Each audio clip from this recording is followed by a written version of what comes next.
will I be running both companies forever? I think that's unlikely, but certainly for the foreseeable future, I will be.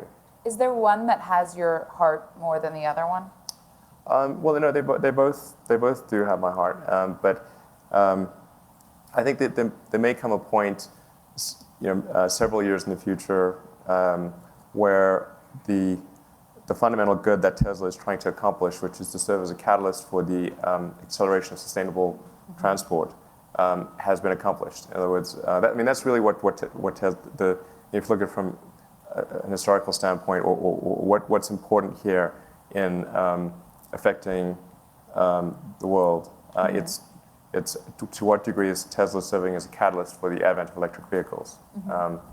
And at some point, when say most cars being manufactured are electric, then that will have been accomplished, and or the catalytic value of Tesla will have been realized, and the diminishing returns in our regard. And I think at that point, I would not need to run the company.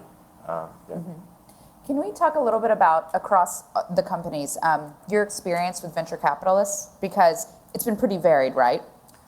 Yes. So you've had good experiences and you've had not so good experiences. Is that fair to say? I've had a wide range, yes.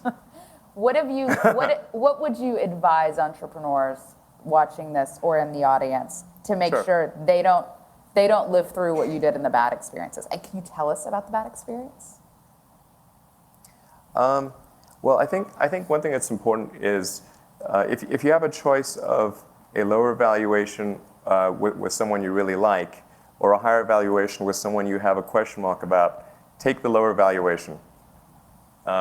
It's better to have a higher quality venture capitalist who you think would be great to work with than to get a higher valuation with someone where there's even a question mark, really. I think that's important. It's sort of like getting married. I don't know. Well, maybe I haven't been that good at that. But 10 years okay. I mean, it's not too bad. Did you do that wrong? Did you maximize for valuation? I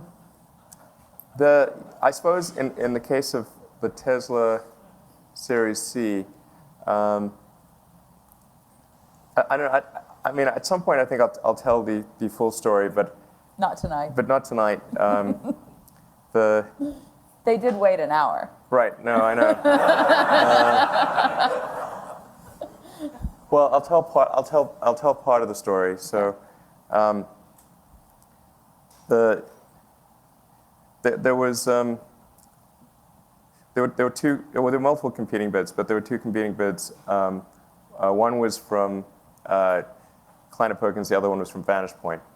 Kleiner offered $50 million pre-money. Vantage Point offered $70. I actually said to John Doerr that if John joins the board, we'll do it at $50. But John felt that that he had too many obligations, and that there was another partner at Kleiner who really wanted the deal, and so he could not supplant that person. And I thought, well, we could do. I would be okay if John Doerr joined. I mean, there's a 40% difference. That difference that's pretty significant. I thought if John would be willing to join the board, then we could do that, but not if it was somebody else. Yeah, that was probably a mistake. And so then they did Fisker instead, which. And that was their mistake. Yeah.